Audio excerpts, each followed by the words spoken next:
A cemetery is supposed to be a peaceful place where people can come and remember their loved ones. But for one family, a misplaced headstone inside this cemetery is making it almost too painful to visit. In June, as Arland Essig's battle with cancer neared the end, his daughter Terry says he had one thing on his mind, his final resting place. On his deathbed, he said, "Promise me you will get this rectified." Arland knew he would be buried next to Della, his wife of 65 years. The problem, though, is the couple's headstone was placed in 2015 when Della died, and it's in the wrong spot. We noticed it right away. It wasn't placed, it wasn't centered. You can see in these pictures, the fresh dirt is where Arland was recently buried, directly in front of the headstone. Della's grave, right next to him, is unmarked. When we go to visit, it's heartbreaking because my mother has no marking whatsoever.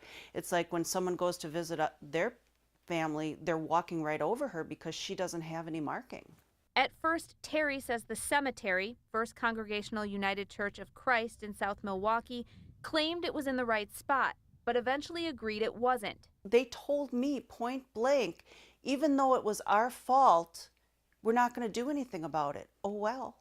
After Arland died, Terry, a receptionist for WDJT, asked CBS 58 Investigates to look into it. We reached out to the cemetery committee. In an email, the chair said they did decline the request, but would now discuss it with the church board of trustees. After that meeting, the church sent Terry's attorney and CBS 58 Investigates a letter, which says in part the committee is not responsible for opening and closing graves or placing foundations and monuments, and they said the family should talk to the monument company. But originally, and they said they cannot do anything about replacing it without the cemetery's approval. To your knowledge, the cemetery has not given the approval. Correct.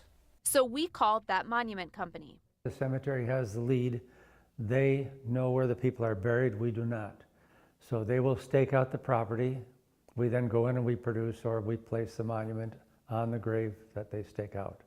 Bernie Schradel, the owner of Wenta Monument, says after we called him, he looked at a picture of the gravesite and knew something was wrong. There's a mistake someplace.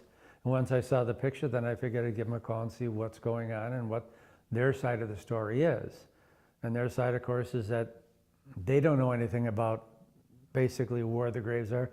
During our interview, Schradel pledged to move the headstone to the right spot. How much will it cost then to move this headstone? Nothing. Nothing.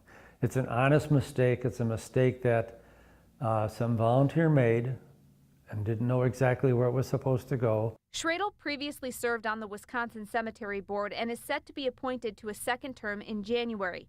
He says when people are making final arrangements, it's important to communicate with the cemetery about the size of the plot and contract with a monument company that does its own work. Somebody who sells the markers, somebody who produces the markers, and somebody who sets the markers as opposed to a commissioned salesperson. Schradel says try to work out disputes directly with cemeteries because most people in his line of work do their best to accommodate grieving families. It's hard. It's hard losing a spouse or a parent or a child. And you have to do the best you can to work with them and help them. And people can always file complaints with the state cemetery board.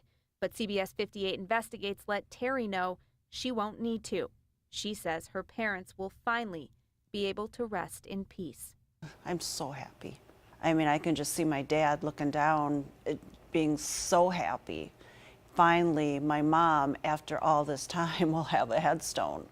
Schradel says he is now working with the cemetery to get that headstone moved. He hopes to have it completed within the next few days. Reporting in South Milwaukee, Kristen Barbarisi, CBS 58 News.